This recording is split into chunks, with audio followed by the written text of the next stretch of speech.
Aí tá lei, só que eu tô gravando. Começando com tossindo. Já começa assim. Boa tarde, bom dia ou boa noite para vocês que estão nos assistindo, tanto no YouTube ou nos escutando em qualquer plataforma de áudio, Spotify, Apple, Google Podcast ou qualquer outra. Sejam bem-vindos hoje ao 44º, fala até bonito, né? 44º já Almancast, podcast para a gente falar de empreendedorismo, contar a história das pessoas e tudo mais. E hoje o nosso convidado é o Alessandro. Obrigado, Alessandro. Alessandro é um dinossauro da internet. E Alessandro, já começo perguntando, quem que é o Alessandro? Bom, como você mesmo falou, é um dinossauro, né? Acho que demoraria uns 3 podcasts para contar essa parte. Mas posso dizer, um empreendedor nato, né? Trabalhei, se for olhar aí, 11 meses de carteira assinada há muito tempo atrás. E migrei para a área do digital, mas ainda não tinha uma internet bem definida, era mais de escola. E de lá para cá, venho até hoje trabalhando somente com serviços digitais, desde criação de site, loja virtual, agora que eu falo de um bom tempo para cá, área de marketing digital e por aí vai. Do jeito que a internet vai mudando, a gente vai mudando ali o tipo de trabalho, o portfólio, mas a gente não muda o foco, que é trabalhar com digital. E vamos começar do início mesmo da sua história, que eu acho bem legal compartilhar. Cara, você já morou em um monte de lugar, você já foi até terrorista no Iraque. Que negócio louco é esse? Já tive o apelido de iraquiano, inclusive alguns amigos aí no Facebook me chamam de iraquiano, das antigas. Mas na verdade meu pai trabalhou na Mendes Júnior, que é uma construtora, e ela tinha obras no Brasil e no mundo ali na década de 80, né? Eu era novo e tudo mais. Porém, meu pai, em 80, ele foi para o Iraque, ficou ali 5 anos, e de contratos renovados, né, ele vai subindo na hierarquia da empresa e pôde levar a família. Então, em 85, eu fui para o Iraque, junto com a família, mas lá era uma estrutura imensa, né? Tinha 2.000 famílias só nessa vila, e fiquei ali até 88, por aí. Foi uma das grandes fases da minha vida, porque como a empresa levava uma estrutura enorme de colégio aqui do Brasil,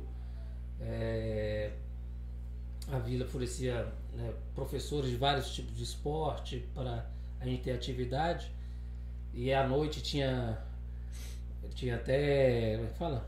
Atividade para criança, vamos chamar assim, para sair à noite ali com uns 10, 11 anos, 12. Então, para mim, eu tenho ótimas lembranças. De lá, em 87, 88, a gente veio para Valadares. Voltou, na verdade. E logo em 89, meu pai foi transferido para trabalhar no interior de São Paulo, com Paraná e Mato Grosso, numa usina hidrelétrica. Então, fomos para lá. Aí uma nova jornada. Como eu falei, a vila leva tudo, né? A empresa leva tudo. Então, a gente sempre tem ótimas lembranças dessas fases. E ficamos em Teodoro Sampaio até 90, por aí. E ali eu já fiz meus primeiros cursos de datilografia e informática. Então a ideia do computador começou por ali, né? Ainda não sabia que eu ia mexer com isso no futuro. Mas ali foi o primeiro contato com a informática. Mas o que era auge nessa época era os pais ajudar, colocar os filhos na área da datilografia e tudo mais. Então foi daí que foi o primeiro contato. Algumas pessoas tinham computador a fita nessa época, para quem não conhece. Naquele computador montado ali, um negócio bem...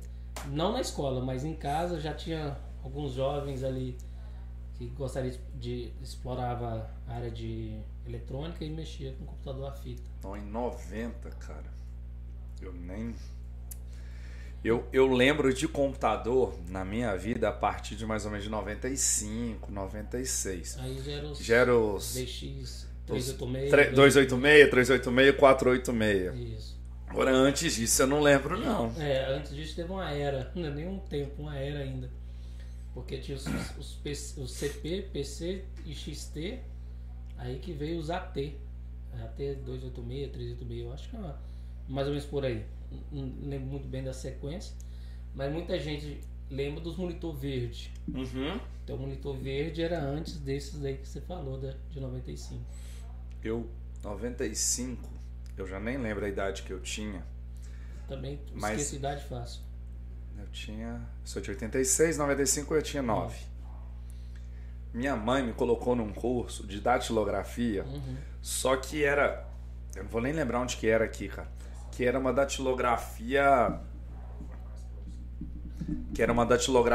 que você fazia jogando os joguinhos do Mario, que era um negócio bem pra criança mesmo, bem lúdico mesmo na época. Então tinha um joguinho do Mario que você tinha que acertar a sequência das palavras pra poder fazer. Já era adaptação, né? Porque já era gamificado desde o início. O meu, ele, além de ser a máquina de escrever mesmo, é óbvio que por causa do tempo, eu ficava com a mão embaixo da mesa e mesmo assim minha mão era coberta. Então eu não tinha acesso nenhum ao teclado para poder realmente aprender datilografar com as duas mãos posicionada e contato zero, né? Então a prova, por exemplo, você podia errar 4 provas e eu acho que 1.500 toques, 4 toques só. E se bater os dois já era considerado um erro, entendeu? Podia ser reprovado. Então era curso mesmo profissional de datilografia. Tinha que colocar no currículo. Tem que colocar no currículo. E aí você foi evoluindo, desenvolvendo isso, até que você entrou no mercado de trabalho. Não, como os outros. Tem muita história ainda. Na sala tem muita história. Porque em São Paulo, na verdade, um detalhe que fez muita diferença, apesar de não estar ligado muito à informática. Como eu sempre desenhava tudo que você imaginar. Por exemplo, na escola o professor mandava desenhar tal coisa, eu desenhava até ela, né? Desenhava mapas, fazia tudo meu tinha relacionado a desenho. Então ali era talvez um talento a ser explorado. E como meu pai trabalhava numa construtora, eu fiz um desenho depois de várias etapas de desenho, bicho, enfim, uma série de etapas. Eu desenhei uma casa do meu pai, que seria uma reforma em perspectiva, que é quando você faz aquela casa tridimensional. Eu fiz ela na mão. E não fiz ela parecida com a casa, eu fiz a casa mesmo, como se fosse um projeto. Aí a gente estava ainda lá no interior de São Paulo. E esse desenho foi levado na obra, meu pai ficou impressionado com isso aí e recebeu o conselho dos engenheiros que essa pessoa que desenhou, né, fez uma casa praticamente com ponto de fuga, enfim, um nome técnico lá. E isso fez diferença lá no futuro, porque de Teodoro a gente foi para São Paulo capital. E aí eu já estava no primeiro ano. E o segundo ano, geralmente, naquela época, fazia um curso técnico. E essa escolha do técnico, ela estava muito indefinida. Aí meu pai me levava em algumas feiras em São Paulo, até que foi numa feira de tecnologia e tinha muitos computadores, o pessoal apresentando aqueles maquete em 3D, aqueles negócios. Ou seja, na minha cabeça era um desenho no computador. Aí fez sentido, porque naquela época lá, você falou de joguinho e tal, aqui não fazia esse sentido pra mim. Usar o computador pra lazer. Mas, peraí, eu posso desenhar? Opa, aquilo já começou. E aí meu pai foi bater um papo com o pessoal do stand e aí falaram que aquilo ali era um programa voltado para arquiteto formado ou para engenheiro. Eu penso que seria o AutoCAD. Mas ficou na minha cabeça assim, aqui eu achei um rumo. Saindo dali por coincidência, a gente passando na frente do Colégio Batista Brasileiro, aí tinha uma faixa falando curso técnico de processamento de dados e tudo mais. Ou seja, o cara aconselhou que para mexer com aquilo tinha que ter esse tipo de curso, faculdade, coisa do tipo. E aí meu pai perguntou, é isso mesmo? Sendo isso, a gente parou e eu comecei a estudar processamento de dados. Que não tinha a ver com a parte artística, mas era chamado como se fosse uma base, né? Daí eu estagiei na Mendes Júnior, a gente chamava de CPD, centro de processamento de dados. Da Tem usina, empresa né? que chama isso até hoje. O pessoal que lança nota fiscal, o pessoal chama de CPD. É. Não tem nada a ver mais, mas é. E aí eu fiz estágio e tal, mas também não tinha a ver com a minha área. A área que eu imaginava que eu iria Seguir. seguir. Mas era ótimo. Poxa, da minha escola, falava, você tem estágio na Mendes Júnior, seria uma empresa, né, de muito renome no Brasil, porque essa obra no Iraque deixou ela muito famosa. Então para currículo ficou ótimo. E aí meus pais vieram para cá, isso já encurtando de novo a história, e eu fiquei em São Paulo para poder formar nisso aí. Quando eu vim para cá que começa a jornada, porque quando eu cheguei vindo de lá naquela época, né, vendo esse tanto de tecnologias, Isso 90 e quanto? 5.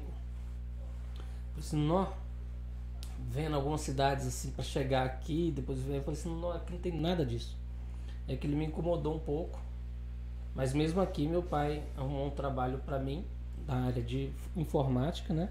Antes se chamava de informática, tudo que havia computador era chamado de informática. Aham. E não era aquilo, ou seja, eu estava usando o computador para consertar e não tinha a ver comigo. Eu uso o computador para fazer, né, os meus trabalhos e não pegar o computador estragado. E aí, num dia um ex-funcionário do meu pai me convidou para voltar para São Paulo. Já foi funcionário dele nessa obra que eu participei. E ele falou assim, tô trabalhando aqui numa empresa de uma concreteira e preciso de alguém do CPD. Se eu não estiver trabalhando, tal. Como era São Paulo, só aquilo me bastava. Já tava bom. Só aquilo me bastava. Voltar para lá. E eu voltei e aí pensa, bicho. Foi aquela jornada do herói que fala, né? Porque cheguei lá, não tinha nada disso. Acabei ficando num galpão. Passei. Não vou falar fome, né? Porque muita gente fala, passou fome para dar um sentimento de sofrimento. Mas não era. Ali, eu acabei ficando morando na empresa, num galpão lá de concreto, que não tinha ninguém. E usei a caixa de geladeira lá para poder fazer um guarda-roupa. E por causa de alguns motivos lá, mas enfim, foi um negócio bem, bem complicado durante uns 30 dias por aí. Porque para arrumar um trabalho lá em São Paulo, você tinha que ter carteira assinada e tal. E como meu pai passou nessa jornada de obra e tudo mais, então a gente não trabalhava para poder ter Carteira assinada, isso tudo. Vivia. Então foi começar a trabalhar com 20 anos por aí. Então isso me prejudicou nesse sentido. Porque o pessoal queria dar trabalho para quem tinha experiência. Só que para poder chegar nessas empresas que eram de agências de como é que fala? De emprego, eu andava quilômetros, porque o ônibus não compensava. Você pega um pedacinho até aqui, daqui até aqui, daqui até aqui. Enfim. Até trabalhar numa gráfica de uma pessoa que estudou comigo. Eu fui lá imprimir um currículo, mostrei uns trabalhos que eu imprimi lá, aí ele viu, né? Que eu acabei não levando a ideia do processamento de dados, acabou vendo que eu estava trabalhando com artes gráficas, né? Com desenhos e tudo mais. Falei assim, opa. Deixa eu aproveitar. Conversei com meu pai, já estava assim, vindo embora, já estava para comprar passagem, se sentia super derrotado, um negócio bem. Me pegou emocionalmente bem forte. Né? Mas porque o emprego lá não tinha dado muito certo. Não deu. Porque eles procuravam assim, quem trabalha com Corel? Aí, por exemplo, aí você chegava lá. Mas esse quem aí tinha que ter 2 anos de experiência. Entendi. Eu não tinha nenhum. E estagiário, estagiário fim de faculdade, então não estava fazendo faculdade, então eu fiquei meio nem lá nem cá. Mas ele, como meu amigo, falou assim, só que eu imprimi, vim embora. E aí, tipo assim, recebi um telefonema, achei até que ele estava para despedir e tal. Aí me ofereceu essa vaga como estagiário na gráfica do pai dele, que era uma gráfica no portão da PUC. Então era uma gráfica de muito renomada, né? Uhum. E disposto assim a me ensinar o trabalho. E como eu não tinha onde ficar, eu acabava tomando, comendo e bebendo e quase que dormi na gráfica, né? Fiquei ali. Mas aí que vem o empenho, né? Peguei os programas que foram ensinados e fiz dele minha vida. E aí aprendi neles e rapidamente eu, vamos dizer assim, aprendi tudo relacionado à época, né, do PageMaker, Photoshop e CorelDRAW. Mas quando eu falava tudo na minha época era tudo mesmo. Tipo assim, eu pensei se aqui eu mudo essa jornada. Então foi mais ou menos assim que eu caí para a área de, vamos chamar de artes gráficas, né?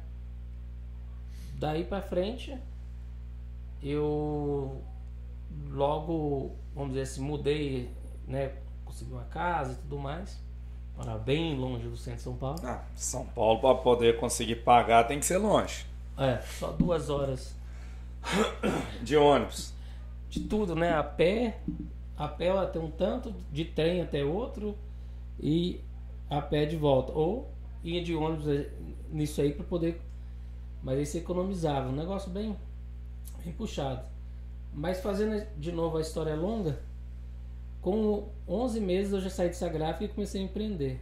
Lá na frente da PUC, depois para baixo, e aí que vem a era da internet, porque a internet estava começando a ser falado sobre isso e outras pessoas estavam fazendo um trabalho de interação que, para quem tem mais de 35 anos, vai lembrar de revistas que vinham com CDs para você navegar através do CD, que eram revistas eletrônicas. Aquilo ali era o princípio dos sites, entendeu? Então esses CDs ele era feito por software de interatividade, e aqui fez todo sentido para mim quando eu vi alguém programando assim, porque aí eu já estava morando no centro de São Paulo e vi alguém fazendo um trabalho desses eletrônicos.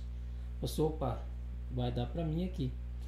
E aí eu comecei a fazer CDs de casamento, CDs disso, daquilo, até criar um software de multimídia que a gente chamava, para você andar dentro de casas de mansões, navegando por fotos, mas que dava a sensação que você estava navegando.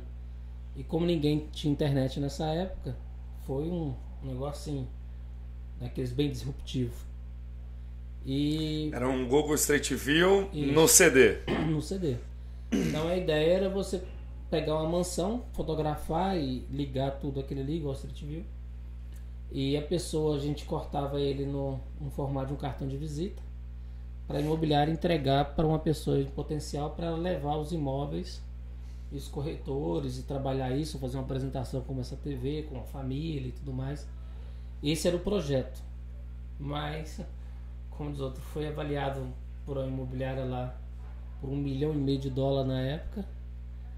Porém, a pessoa que a gente chamou para poder fazer essa apresentação, que era uma pessoa mais velha e tudo mais, tecnologia não era associada a pessoas mais novas.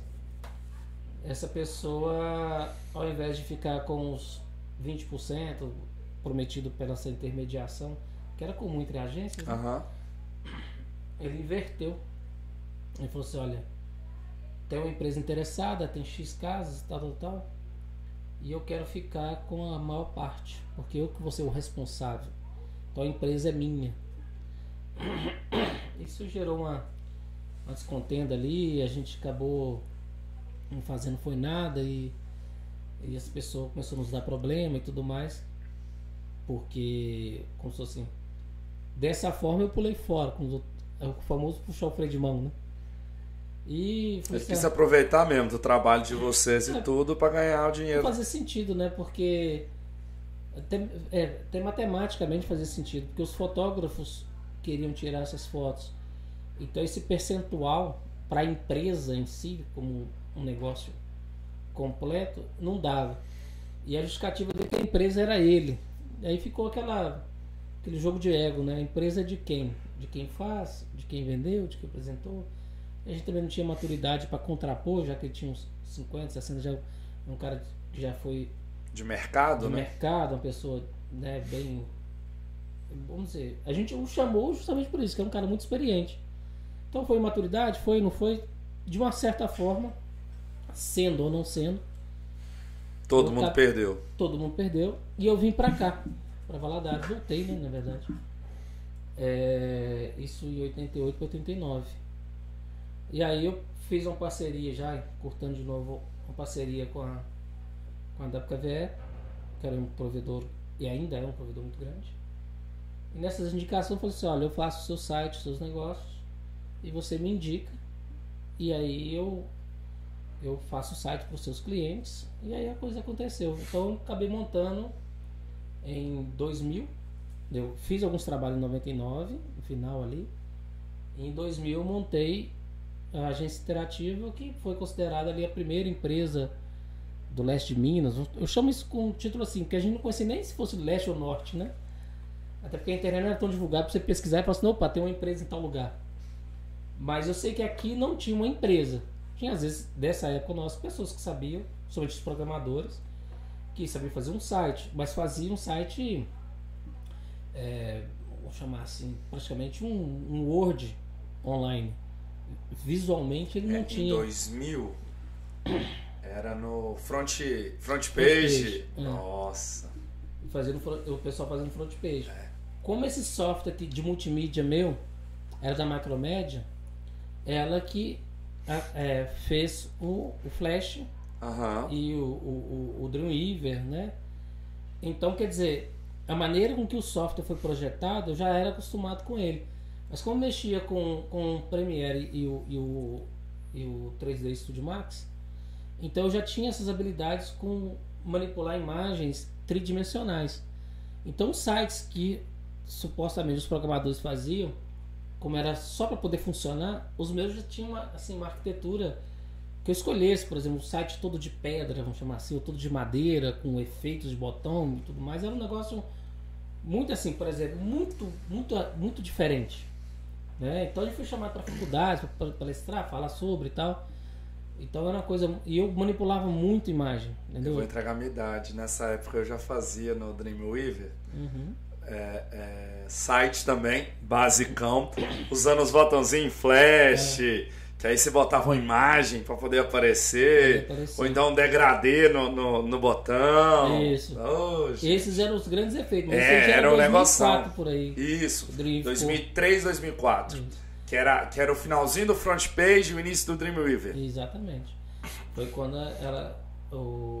isso foi comprado. Então, quer dizer, só que eu vinha do multimídia. Então no CD eu já fazia TVs descendo, com câmera, com um vídeo, com pan-view que a gente chamava, que a câmera andava dentro de imóvel. Já fazia, né, esse software que eu usava, ele tinha muita coisa de JavaScript, então eu fazia as imagens voar pela tela, né, os botões com vários efeitos. Então o Dreamweaver veio com aquele lance das tabelas, né, aquela coisa mais quadradinha. Esse programa me deixava, eu falava para as pessoas para entender que eu tinha um programa que é como se fosse o Corel na minha mão. Tipo assim, eu arrastava os objetos, que era você fazia o que eu quisesse, e cada objeto daquele tinha milhares de efeitos de JavaScript, né, que fazia o objeto, enfim, eu fazia o que eu quiser. Então eu falava assim, enquanto o site for feito no mouse, para mim tá tranquilo. Então, quer dizer, dessa época para frente, os trabalhos nossos, eles tinham uma diferença muito grande entre os trabalhos feitos por programadores, vamos chamar assim, entendeu? E nessa época então eu prestava serviço já para agências, porque o que elas criavam, eu dava liberdade delas criar e conseguia reproduzir online.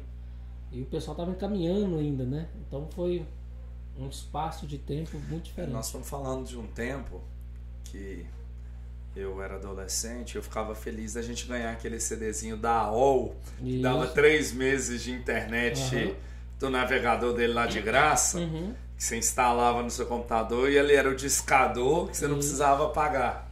Exatamente. Antes disso, só para quem não conhece, quando a internet chegou, e a internet vamos entender que era o meio de comunicar entre o seu computador e uma outra ponta, né? Aí tinha as BBS. Então, ao invés de você contratar um provedor dessa época para navegar pela internet, ou seja, uma coisa ampla, você contratava uma BBS para poder você navegar no servidor deles. Então, era comunicação entre você e eles, igual você era contratar aqui uma Netflix, por exemplo. Aí você vai lá e navega na Netflix com os filmes dela. Se você quiser contratar, por exemplo, a AOL, para ter os jogos e coisas que tá lá na BBS deles, aí você conectava aqui, pagava para eles e navegava no banco de dados deles. Quando veio a World Wide Web, significa que eles se interligaram. Um conectava o outro. Isso. Então essa é a mudança. Então eu passei assim, eu impressionava as pessoas, por exemplo, se quisesse em BBS um telefone de alguém de Belo Horizonte, né? Uma coisa meio assim surreal. Então essas fases foi muito legal. Então na palavra dinossauro isso faz bem parte dessa era da internet, entendeu? Não, isso aí, cara, quando você trabalhava nessa era, eu e muita gente que está escutando, a nossa preocupação era conectar cedo na internet para conseguir uma vaga no chat da UOL, no bate-papo da UOL. Porque Valadares tinha 3 salas, 2 salas, sei lá, e você tinha que conseguir lá entrar, porque senão você não tinha o que fazer na internet além disso. Sim. A internet era isso. A internet, para quem estudava, era aquisição de conteúdo, mas o lazer da internet era os bate-papo, que levava pro ICQ, né? É isso que eu ia falar. E a gente usava o ICQ para comunicar diretamente, ou seja, do negócio do barulhinho. Você trocava ideia com as pessoas, e aí, havendo ali uma afinidade, você chamava pro ICQ para poder conversar depois daí para frente em particular. Aí o Hotmail veio, tomou esse mercado, tudo mais. Lançou o Messenger, né? Aí aí já mudou tudo.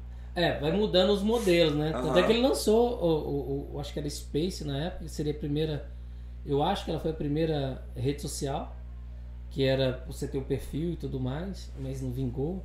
Depois eu vou olhar. Mas eu acredito que chamava Space mesmo, e era da Microsoft. Não, você tava falando aí, por exemplo, eu lembro, em 98, minha mãe me comprou o primeiro computador lá pra casa, sei lá, acho que era um Pentium 4. Deve ser dessa época, Pentium 4. Começou com Pentium 200 e foi... Aí minha mãe me colocou num curso de manutenção de computador. Aí aprendi tudo no DOS, né? Pra gente fazer, pra poder arrumar os negócios no Windows, quando travava, Windows 95, Windows 98. Tinha que digitar o Windows pra entrar. O Win, o MD, o barra MD, CD 2 pontos para abrir o DIR. Isso. O Edit para poder usar o Word do DOS. Que depois virou o Microsoft Word. Então eu lembro muito dessa época. Aliás, Word está. E aí, nessa época eu comecei a gostar de site, só que era muito básico. Eu vou falar que era o Google de hoje, mas eu não lembro de quem que era o dono da Geosites, que era onde que a gente podia ter um domínio para você criar um blogzinho seu. Aí já avançou. Não, já, mas isso era o quê? 99, 98, 99. Depois veio a era dos blog. Aí veio o blog, aí já veio outras coisas. E as pessoas, e aí o Google começou a fazer, né, quando eles tiveram a ideia de indexar, porque até então você fazia, você usava o KD no Brasil e o Yahoo. Isso, o Yahoo depois comprou o KD. Que você tinha que cadastrar lá. Aí o que eu fiz nessa época, em 2000, 2002, por aí? Como eu comecei a ter muitos sites, eu percebi que muita gente acessava, né, que você tinha aqueles estatísticos, os primeiros programas de estatística, muita gente acessava o meu site para clicar no portfólio, que eu sempre deixei meus portfólios publicados. E era, na época, uma coisa que me incomodava muito, que muitos sites que eu entrava não tinha telefone. Então, por padrão, meu site sempre foi assinado com endereço e telefone lá embaixo. Então era aquela ideia da pessoa achar meu site, por algum motivo, lá no Yahoo, coisa desse tipo, e clicar no meu site para poder acessar os sites daqui. Aí eu fiz o Busca GV. E o Busca GV, ele tinha a ideia de ser igual um Yahoo, que era o quê? O domínio e a descrição. Você escrevia e cadastrava no banco de dados deles. Aí eu fiz vários postagens dessas de sites dos meus clientes, depois fiz um do Busca GV, e tipo assim, sites de Governador Valadares você encontra aqui. Aí coloquei, e eles tinham um preview do site ainda para você até escolher e tudo mais.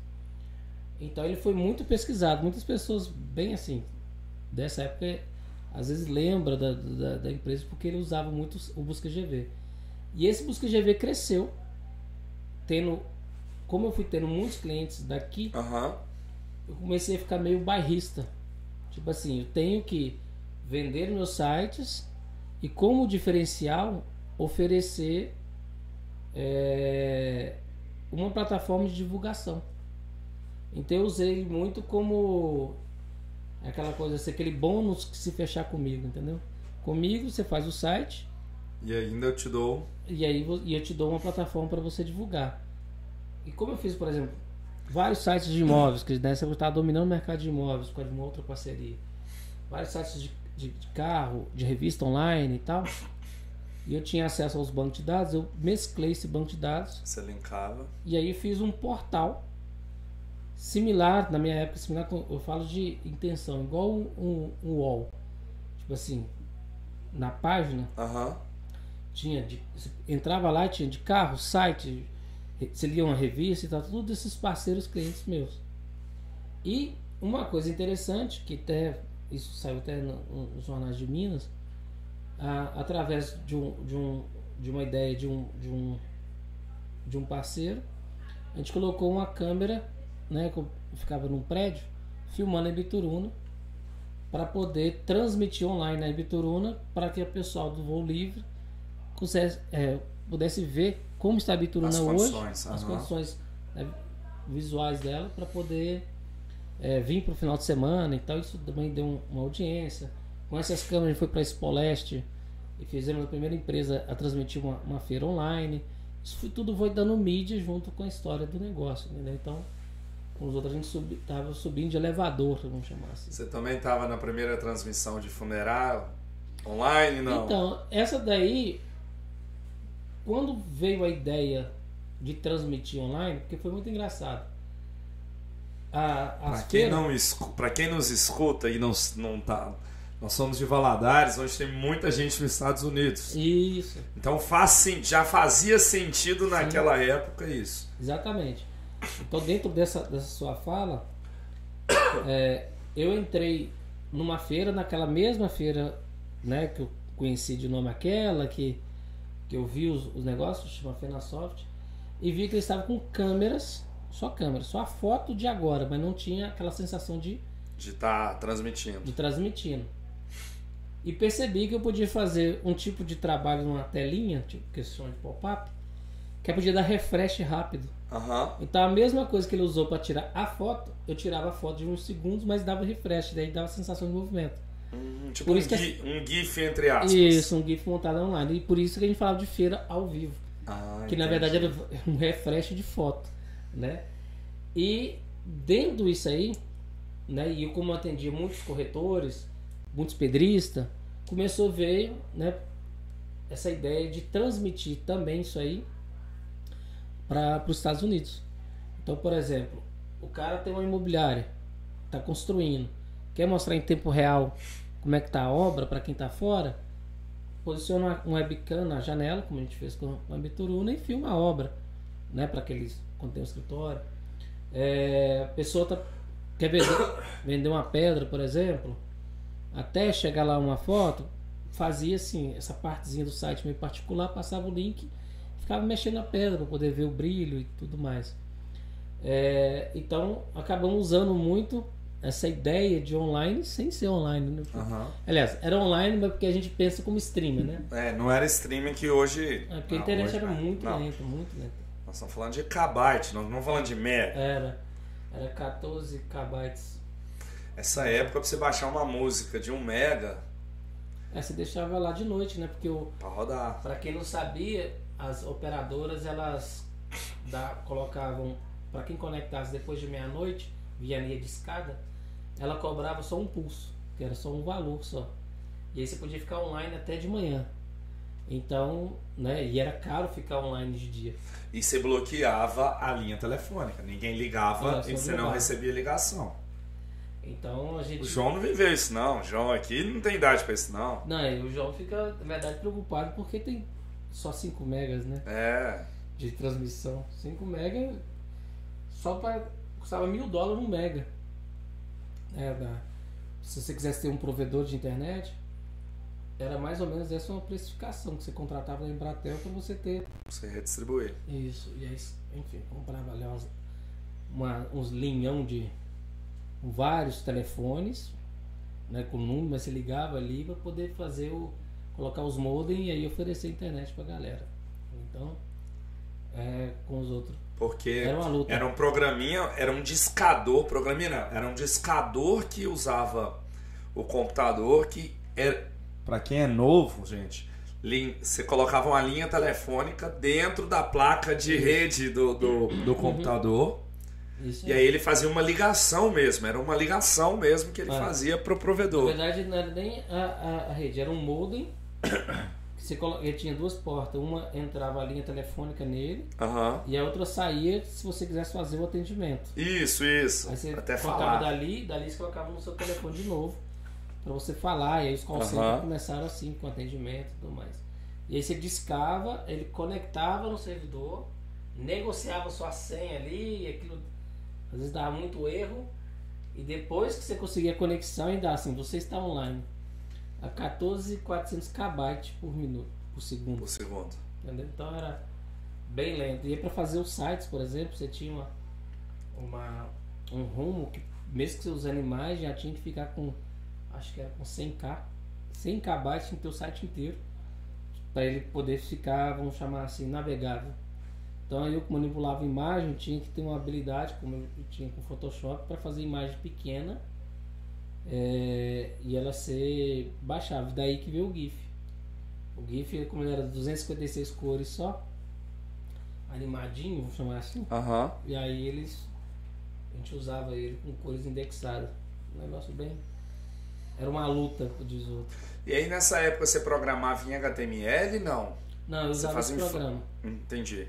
Desse programa, que eu chamava de Core Online, aí já veio o Dreamweaver, aí mudou o formato dos sites. Que aí tinha o Macromedia Flash e o Dreamweaver. Porque o que aconteceu? E o PageMaker, que misturava também. Não, o PageMaker ele era para a área de editoração eletrônica. Porque eu usei o PageMaker para fazer diagramação de jornal. Isso, diagramação. Isso. Aí você tinha o PageMaker para poder fazer editoração eletrônica, a gente chamava de diagramação, e o Corel para fazer as ilustrações. Nessa época as pessoas começaram a fazer a editoração no Corel, por isso que ele travava e trava até hoje. E o Photoshop para fazer as imagens, entendeu? Ia manipular as imagens e tudo mais, colocar uma imagem fundida, com fusão cromática na outra. O pessoal que tinha essa habilidade de juntar uma imagem na outra para não ficar esfumaçada na outra, cobrava era $100 na época a hora, era o ilustrador, né? Para quem não conhece, o Photoshop quando começou não tinha aqueles layers que hoje tem, né? Se você fez, são camadas, vamos falar assim, que você vai mesclando. Se você fez, errou, acabou. O cara fala assim, não gostei, fazer tudo de novo. Então é um negócio bem, bem complicado. E eu comecei com o Photoshop antes de ter camada, que era acho que 2.8. Entendeu? Então, era, vamos dizer assim, lembra que eu te falei que eu peguei esses programas e quis aprender todo? Então eu peguei essa habilidade também para fazer capa de revistas, de jornal e tudo mais. E era vamos dizer assim, às vezes você ganhava mais na capa do que editorar o livro todo. Tem ali, depois eu vou pedir pro João pegar uns jornais ali naquela negócio do meu lado, que eu sento lá, tem uns jornalzinhos amarelinhos lá, depois traz ele, que eu editava na época 2004, 2005, no PageMaker, e aí eu não usava o Corel, porque eu não sabia, eu usava um da Macromedia, cara, que era tipo depois veio o InDesigner substituindo... Não? Era parecido com o Fireworks. Fireworks. Com Quark Express. Fireworks. Eu aprendi, porque na época que eu entrei na faculdade, no meu curso tinha um jornalzinho. E todo mundo que diagramava formou. Entendi. E aí tinha um computadorzinho lá parado. Ninguém sabia mexer. Aí o cara formando falou, Décio, eu tenho aqui um CD do programa que eu tenho, que eu uso para fazer, que é o PageMaker, e das imagens que eu faço. Eu não tenho tempo de te ensinar, Mas se você pegar, você pode... Você pode... Eles Você já pode falam fazer. branco, né? O amarelinho porque é É, velho. não, amarelinho porque é velho. Aqui já é de 2007, mas aí, eu diagramava nele. Aham. As imagens horrorosas, Aham. e aí tinha, aí ó, você fazia isso no computador e mandava pra Fazer fotolito, né? fotolito. Aí ó, se olhar aqui embaixo no expediente, tá aqui ó, cadê? A diagramação, aqui nessa época eu ainda não era diagramador, tinha época que eu entrei como diagramador. Cara, Esse aqui você tá como editoração e diagramação. aí, ó, esse aqui eu estou como colaborador, que eu escrevia. Aham. Então, cara, ó os trem malucos que a gente aprende na vida. Eu tenho lá. Nossa, se eu trouxer Aí, pra cá, aí. meu amigo. Ó os negócios malucos. Jaqueline Vidal. Mostra essa câmera aqui. Essa daqui dá. Cara, eu aprendi isso na faculdade, cara. Não tem nada a ver com curso, não tem nada a ver com nada. Porque era uma oportunidade, eu aprendi a fazer. Isso aqui era como os outros. Nisso aqui era fera, muito. Cara, Por que era fera nisso? Fazer um bom trabalho e rápido. hoje, isso aí é automatizado, isso online você faz. Isso online você faz. Mas tanto é quando eu vim de São Paulo, o que eu trouxe de lá de trabalho, porque o que me sustentou essa jornada de vir de lá pra cá, já que eu abandonei esse lance do CD e tudo mais, era justamente os jornais da PUC que eu fazia, igual você tá fazendo. Exatamente isso aqui. Aí, alguns eu descia lá pra São Paulo, fazia lá, né, em parceria com essa editora, e depois voltava pra cá. Né? Então, eu fiquei um período aí de uns quase 5 meses fazendo isso aí, até eles, essa dinâmica, não, né? Esquecendo que não tinha internet para conversar online e tal, era meio de uma coisa assim de confiança, né? O cara te ligava, você vai vir mesmo? Não, pode vir, tal. Aí eu ia e ficava nesse biru, né? Na minha época aí, já um pouco Esse aqui é depois 2007, da sua, esse seu. era onde que as igrejas pediam e pagavam pra gente fazer boletim do culto, Isso. no Corel, aí travava aquilo, fazia uma bagunça. É por isso. Aí eu porque- aprendi a mexer no InDesign pra fazer. já era muito lançamento mais de design. rápido. Era isso muito foi quando mais a Adobe rápido. comprou a Macromedia, né? Ela uniu. Ela uniu e fez um bem melhor. Aí já tinha os templates, aí já era... O Core continua travando do mesmo jeito, para quem não mexe. Continua dando o mesmo problema.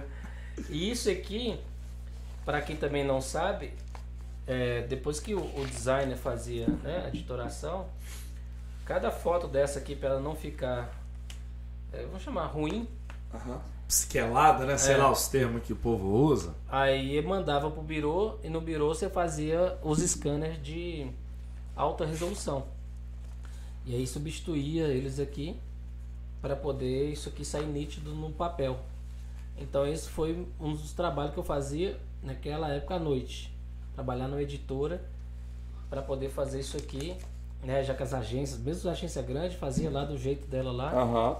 Só para colocar aqui e depois mandava pro birô, aí fazia o scan em alta e o profissional tinha que substituir no Corel ou no PageMaker ou no Quark Express essas fotos nítidas para ir pro birô de fotolito, que também éramos nós. Se você acha que o Corel te dava problema fazendo, toda hora que você imprimia um fotolito desse, meu filho, essas Travava fontes tudo. estragava tudo. Meu trabalho era para ficar de 7 às 11, eu ficava de 7 a 4 horas da manhã Mexendo com isso. mexendo, e 7 horas tinha que estar voltando para trabalho, tudo por causa do Corel. Aí eu apelidei ele de Corel Droga. Mas mexe até hoje, tá? E aí, essa transição sua, vamos falar, internet mudou, o mercado mudou. Eu gosto muito do ano de 2004, que foi o ano que o Orkut entrou. Isso. E aí, o que a gente usava de Google para estudar, pesquisar, tudo, já virou uma era do relacionamento online. Internet 2.0 que chamava, onde a gente gerava o próprio conteúdo. Isso aí. Então criou, flogão, blogão, essas loucuras dessa Começou o Google época. AdSense para você ganhar dinheiro com o seu site. Então, isso foi mudando ali no início dos anos 2000. Eu gosto do ano de 2004 porque foi Acho que foi em fevereiro de 2004 o Facebook. Um negócio assim, final de 2003, início de 2004. E aí todo mundo mudou o jeito de consumir. Sim. Internet. Porque a internet, você, vamos dizer assim, você ia pra internet e lá você consumia o conteúdo e voltava Isso. sua vida normal. Assim. Nessa época, para eu poder vender um site, eu ia até a empresa e mostrava o que um site faz para a empresa dela. Desde know-how, a colocar o conteúdo, que eu já fazia isso com o CD. Né? Então, para mim era mais fácil bater esse papo de interatividade. E geralmente os caras não queriam. Né? Falavam assim, isso não serve para mim, minha empresa não está com esse nível, né? E isso, para quem está nos assistindo, é essa mesma onda, ou mesma época que vocês estão ouvindo falar de metaverso.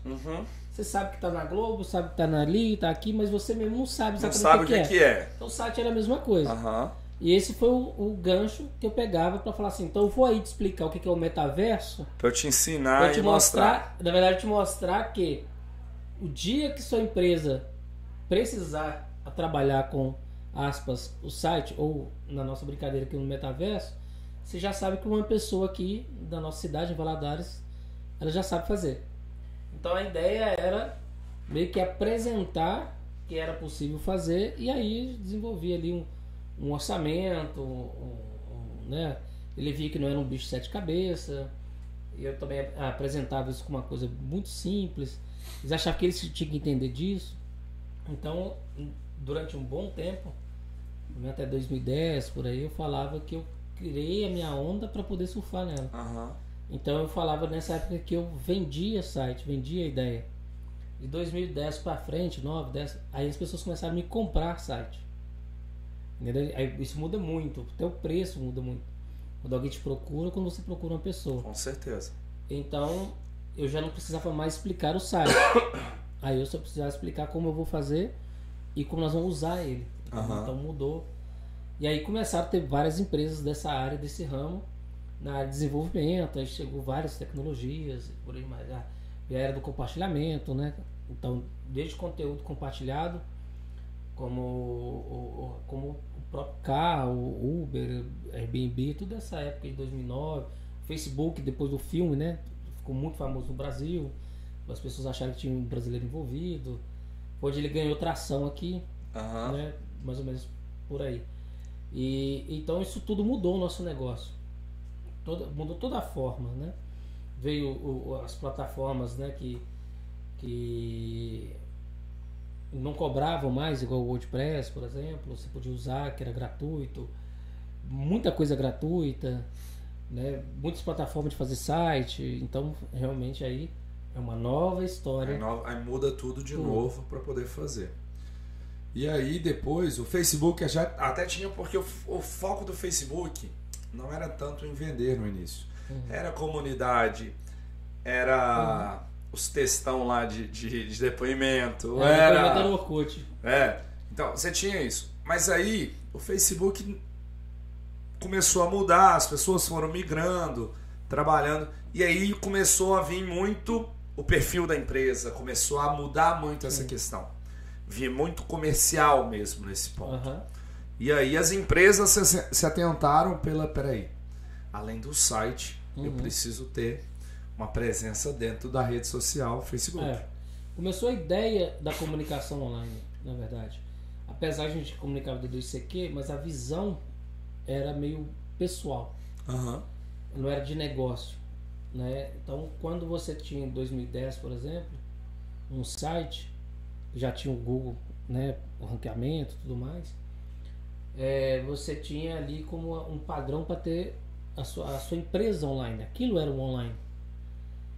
Quando veio a era de essa década das redes sociais, aí fez o inverso. As empresas entenderam que elas tinham que ter só as redes sociais, que a internet era as redes sociais. E não o site.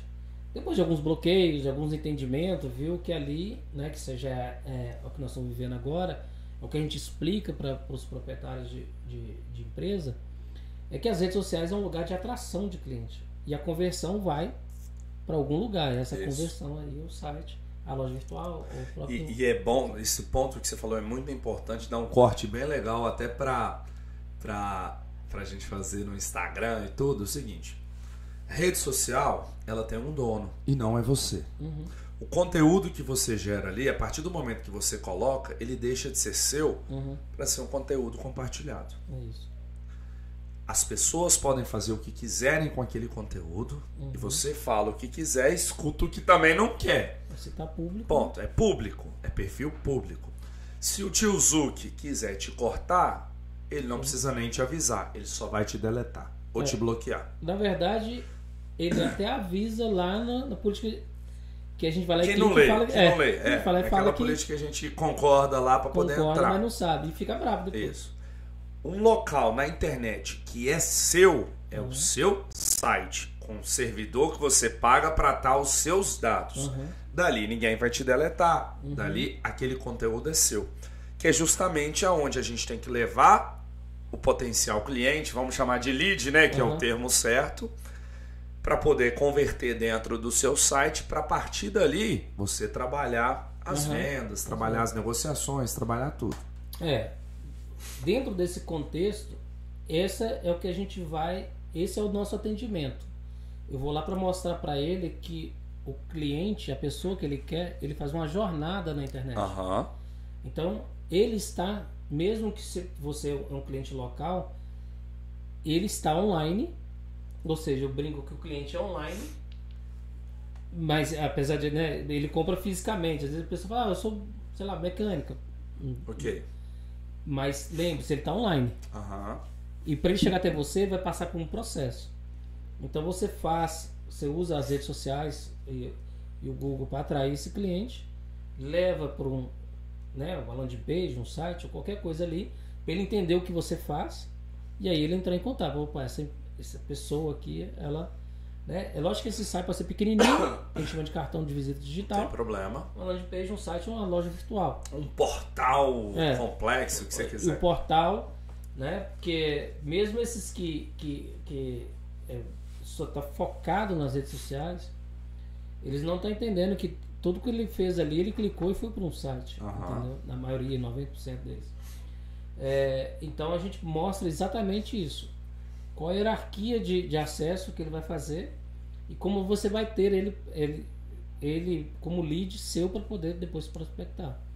E aí já entra num outro mundo, que já entra os sites e as ferramentas online que não são a mesma coisa e elas são complementares. Isso. E não tem jeito de fugir. Sim. Aí é quando a gente como parceiro interativo, a Alma coloca que existe uma jornada ali, é um processo, né, que depois que ele tem ali como é que fala?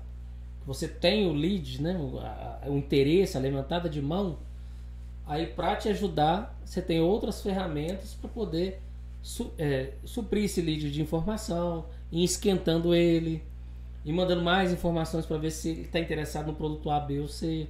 Quando ele clica, que ele vai... E aí fazendo até um marketing gratuito, para quem tem interesse em aprender a vender assim, aprender a trabalhar desse jeito com ferramentas, todas as terças, eu e a Alessandra, a gente vai estar em lives gratuitas de conteúdo gratuito, ensinando a fazer. Isso. Não só o podcast bate-papo, mas mostrando como é que funciona. Aí vai ser o Clube de Vendedores, aqui no canal do YouTube, redes sociais também. Vai ser focado nisso. Quem seguir vai aprender o passo a passo, né? Vamos fazer uma brincadeira aqui. Tudo começa num e-mail. Você não tem nada, chegou agora, você nasceu, né, com os outros, veio de outro planeta e chegou. Faz um e-mail. Você faz um e-mail, faz um WhatsApp, faz um Google Meu Negócio. E o e-mail não é @gmail.com, @hotmail.com ou Outlook. É o e-mail da empresa. Por favor. Para trabalhar de maneira comercial. Porém, você pode, né, ter esses e-mails como uma plataforma para você colocar o seu e-mail comercial dentro dela.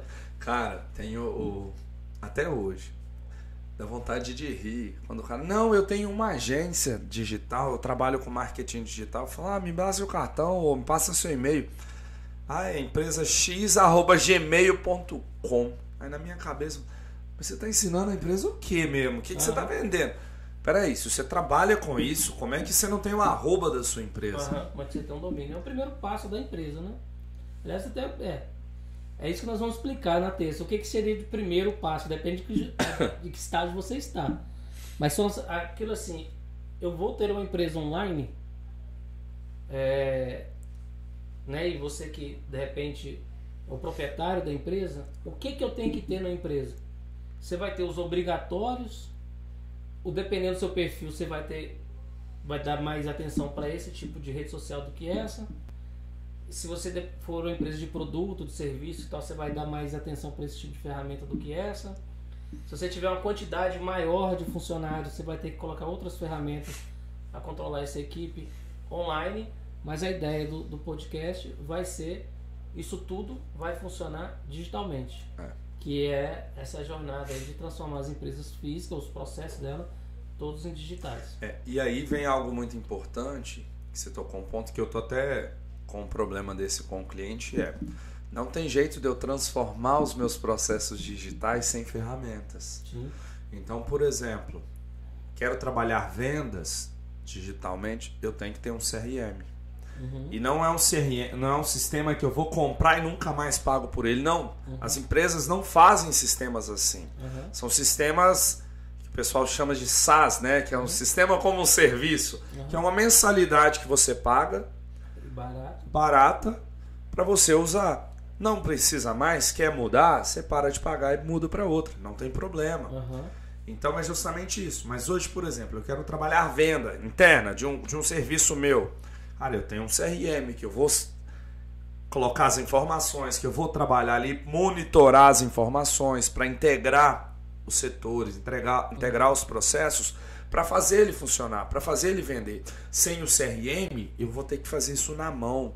A chance de perder informação, de processo quebrar e de não continuar é gigantesco para poder se trabalhar. Não só isso, né? A questão hoje da tecnologia em si, para a área de lead, para a área de qualquer coisa nesse sentido, é você ter os dados na mão.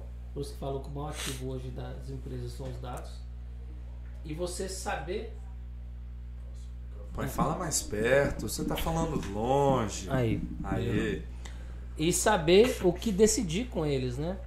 Porque, por exemplo, se você faz um panfleto, por exemplo, se você não colocar uma promoção específica do panfleto, você não sabe quanto está custando essa aquisição desse cliente, né?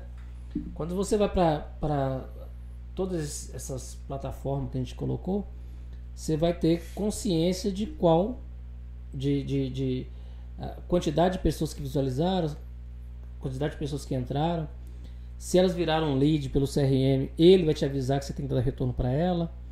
Se você marcou que é para vir na quarta, ele vai te avisar quarta-feira.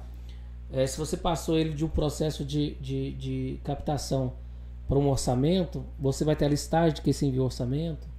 Se você enviou o orçamento para a pessoa e a pessoa não fechou, ou fechou, você vai ter essa separação.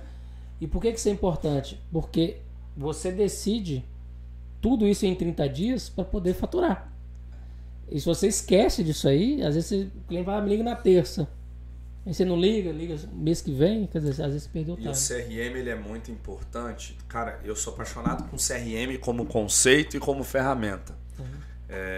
Justamente por isso. Você pega um time que já vende na mão, que usa o sistema normal de venda de uma empresa, de lançar pedido e tudo. Se você bota um CRM ajudando eles a melhorar os processos, nós estamos falando de aumento de 40%, de 50% na venda, sem adicionar nenhuma pessoa, só mudando o processo. Do sistema te avisar, do sistema pontuar, de você automatizar do próprio sistema, na hora que você muda o cliente dele, mandar uma proposta automática, ou mandar um zap lembrando da pessoa, falar, olha, vamos fechar? Automaticamente.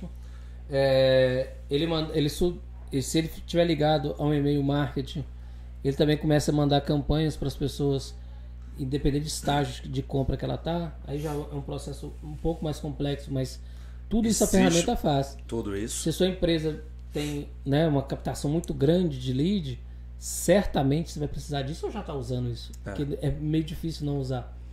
E usa sem saber muitas vezes. E uma coisa importante que fica como dica, muitas empresas que a gente conhece, principalmente através da Alma ali, elas não vendem para os próprios clientes. Elas ficam nessa ideia de novos clientes, é um custo caro atrás dele, e às vezes ela não vai no próprio portfólio dela, pega o CRM dela, vê para quem ela vendeu ano passado e trabalha de novo. Ele é mais fácil, bem mais barato vender para ele. Muito mais fácil. Tem um exemplo grande que eu uso aqui, que foi a pesquisa de satisfação de um cliente de material de construção que a gente tem grande, que eu implantei automatizado. Então toda segunda roda. Cara, a recompra, ela é gigantesca. Sim. Ela é gigantesca. Tem para alguns setores que ela vai impactar muito no faturamento da empresa. Você pergunta pro cara se ele está satisfeito ou não, ele nem te responde isso, ele te fala: me manda mais tal coisa, eu tô precisando de tal coisa, porque ele não vai lembrar de te pedir, mas você chamou ele, ele vai ali e te chama. Então, independente se você vai vender um curso, vai vender uma casa, vai vender um carro ou qualquer um serviço, o CRM ele serve para te ajudar a gerenciar aquele relacionamento e para te ajudar a ter um aumento na sua conversão da sua venda. Sim, porque é caro você ter, ainda mais, voltando àquele lance das redes sociais como um lugar de você atrair a pessoa para dentro da sua empresa, com essa quantidade, 2020 para cá, principalmente pós-pandemia, quantidade de pessoas, de empresas que estão anunciando, que estão captando, esse lead ficou muito caro, o lead real, o que eu chamo de lead real? Você mostrou para 1.000 pessoas, 10 clicaram, só 2 preencheram o formulário. Então os dois. Se você gastou R$100, gastou R$50 em cada um. Por pessoa. Entendeu? E se você não joga isso aí para uma pessoa específica, eu não falo assim, nossa, 50 quanto custou esse telefone aqui, e não joga às vezes numa ferramenta ou num setor e fica no pé, você está usando as redes sociais para queimar bastante dinheiro, entendeu? E às vezes a pessoa não percebe. A internet ela pode ser barata para conquistar com clientes, mas ao mesmo tempo, usando mal feita, ela fica muito cara. Sim. E ela o cara não faz essa matemática. Ela não vai dar resultado. Porque hoje, vamos lá, você tem na sua cidade 10 barzinhos à noite pra você ir. Quando você vai para a internet, os 10 viram milhões. Porque não só o barzinho do seu bairro vai te chamar, mas da cidade inteira. Na capital, por exemplo. Se você não tiver um estrategista que pelo menos vai anunciar em volta de você, você começa a gastar até para quem você não... Que não vai ser cliente seu. Na internet, se você não delimitar o seu público, vamos falar assim, quero atingir o meu bairro. Cara, você vai gastar dinheiro aleatório com pessoas que nem são da sua cidade ou do país, porque vai estar aleatório na internet. E aí não vai ter resultado. E é muito comum. Demais. Quando você pega para fazer uma consultoria, por exemplo, de quem trabalha com anúncio, primeira coisa que você identifica é quem é a empresa, quem é o público dela no bate-papo, para quem tem condições de vender. Igual eu estava com um cliente que vende cama de hospital.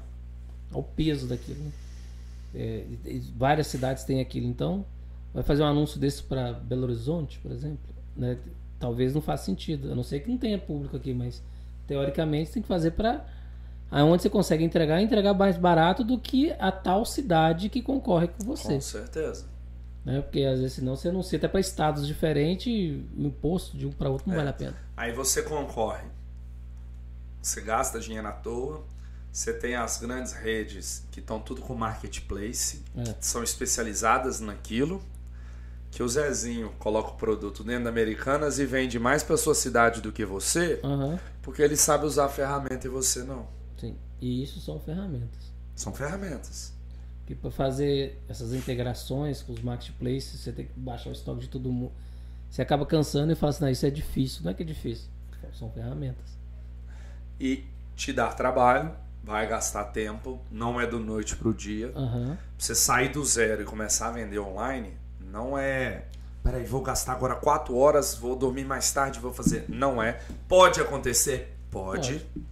Se o preço dele estiver bem abaixo, do que é comum e indexado, o Google vai mostrar e não tá tem tudo problema. bem. Mas não é o normal. e te dá um trabalho, e é necessário usar bem as ferramentas, porque vai ficar barato para você vender na internet. Eu fico com uma dica, porque eu, há uns 2, 3 anos atrás, antes da pandemia, eu falava que as lojas, né, nossa cidade, né, para quem não conhece, tem muita loja, o comércio nosso é muito grande.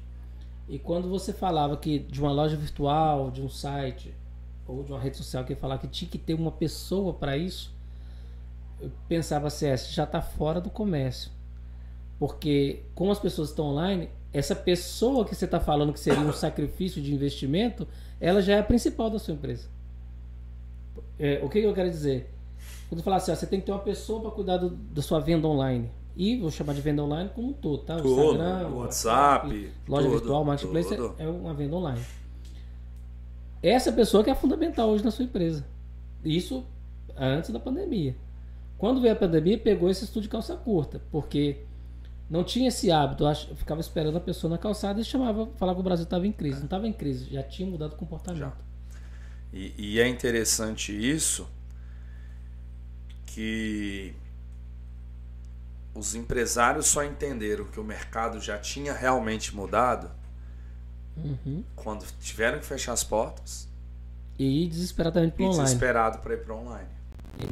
E aí eles tinham que fazer coisas que tinham 10 anos para fazer e não fizeram em 2, 3 dias. Em 2, 3 dias. Porque nem eram usuários. Não, e eles não tinham habilidade. O que é habilidade, gente? A foto que vai pro Instagram, que é bacana, é aquela que você mesmo interessa. Porque você não interessa aquela foto, por exemplo, no manequim pendurado. No manequim lá pendurado de qualquer coisa. Aquela foto bonita que te chama atenção é que você tem que produzir para chamar a atenção de alguém.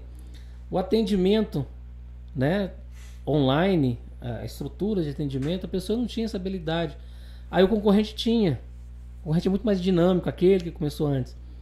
As ferramentas, ele já testou, ele já errou. As ferramentas, né, de um bot de atendimento ali, na hora que a pessoa chama no Instagram, fala, oi, tudo bem, tal. Quer dizer, o cliente se sente atendido e às vezes é só uma configuração do próprio Instagram, mas já segura aquela atenção ali. A maneira de fazer, né, a produção do seu próprio produto, vai lá e faz lá, né? Quer dizer, uma coisa meio solta, não chama atenção, aí fica aquela raiva, né? Pô, eu tô mexendo aqui e não dá resultado, esse negócio não dá resultado. Mas na hora que você compara ele com aquele que ele compra, mas como é que você compra? Você compra no online. Aí na hora que vai ver, tem todo um preparamento para estar lá. Então ele perdeu muito tempo ali na pandemia, né? Os clientes chegaram pra gente para fazer consultoria e tudo mais, né? Naquele desespero, qual ferramenta que vai usar. Eu até brincava, o que essas meninas estão fazendo aqui? Era a primeira frase. Elas respondem, estão esperando um cliente. O que eu devo fazer na internet? Pega cada uma delas. Quantos produtos você tem? 10 mil. Então você tem 10 mil posts ao fazer. Um todo dia. Faz 3 por dia. Você vai ver que essa frequência vai mudar. Mas post bem feito, obviamente, do critério visual, né? E o atendimento. Tem toda uma estrutura. Mas só para você entender assim, que a pessoa achava que alguém teria que fazer aquilo. E a empresa está com as funcionárias paradas. E agora mudou de novo com o fenômeno do TikTok. O Instagram teve que mudar. Tá então agora é as dancinhas, é as músicas e é vender os produtos com essa ferramenta. Para quem, né, não está vendo hoje, né, o feed novo do Instagram tá chegando aí com a cara do TikTok, né, que vai exigir mais criatividade ainda para segurar essa audiência para sua marca. Então hoje, por exemplo, o Instagram não entrega uma imagem como entrega um vídeo. Então é trabalhar técnicas de usar a foto como vídeo. E trabalhar, mudar a cara, é mudar o jeito. Isso é ferramenta, isso é teste, isso é tempo. Por isso que eu te falei, a pessoa, o funcionário dessa empresa, ela não tem esse tempo mais para atender quem chega na loja. Já tem que existir, em todas as empresas que estão nos assistindo em 2022, já tem que ter uma pessoa online. Não é uma agência, não terceiriza esse sucesso, é uma pessoa da empresa que tem essa habilidade para atender e mexer com o online. Ela não mexe com nada na empresa física, só com online. Desde ter uma agência para dar o suporte em criatividade, em tendência, em ajudar a criar um conteúdo, mas pessoas seguem pessoas. Isso aí. Não isso segue aí. layout. Não é à toa que o influenciador digital hoje é o Uhum. principal vendedor, vou colocar entre aspas, Uhum. porque ele vende para as pessoas que seguem ele. Isso. Se ele falou que ele é bom, se ele come na empresa tal, Uhum. peraí, é interessante. Então, até as próprias empresas não estão fazendo muito mais aquele marketing de pagar o cara para o cara falar o nome da empresa o tempo todo. Não, Uhum. você paga para ele consumir, você paga ele para usar, você paga ele para te visitar, porque aí, peraí, ele tá lá, o negócio é bom, também eu Uhum. também quero. Então Se é bom são pra ele, é essas bom pra mim. coisas que são importantes de trabalhar. E para quem também faz essa análise, se ele é um influenciador ou se ele é um publicitário. Isso Porque aí. às vezes ele pode ter gerar uma audiência, E mas não influencia ninguém. É isso aí. Então tem muita gente aí que tem uma audiência, né, uma quantidade de seguidores, mas aquela pessoa tá seguindo aquele estereótipo. É isso aí. Né? Ele não é um influenciador. E para No você mundo que tá todo. vendo no YouTube aí, ó o desafio. Deixa no comentário o Instagram do influenciador, que eu vou pegar o nick dele. O nick é ótimo, né? O arroba dele. Vou jogar na ferramenta e vou te falar se ele vende ou se ele não vende. Se ele é influenciador. Se ele é influenciador ou se ele é um comprador de seguidores. É. Porque tem isso, tá? Tem ferramenta que mede isso. Me lembro até de fazer um vídeo disso, João, pra gente pegar os maiores influenciadores do Brasil e quem vende e quem não vende. Quem influencia, né? Quem influencia de verdade ou quem não influencia. Tem gente que tem 1000 seguidores que influencia muito mais proporcionalmente do que tem 1 milhão. Ainda mais se ele for subnichado, que a gente fala, né? Por exemplo, você pega uma pessoa que está dando um público totalmente específico, né?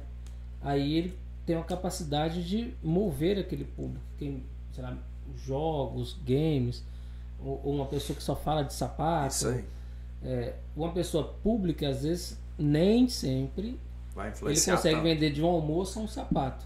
Né? É Então isso essa aí. escolha aí, ela faz todo sentido para a empresa e sim, influenciadores são muito bons, ajudam muito, Desde que bem usados. desde que bem usados. Igual um site, igual um WhatsApp Business, igual um Google Meu Negócio, igual 350 milhões de ferramentas Exatamente. que todo dia nascem. Sabendo usar, dá certo sim. Gente, tem muita ferramenta boa de graça ou com custo mínimo. O que a gente chama de mínimo são ferramentas menos de R$100 por mês.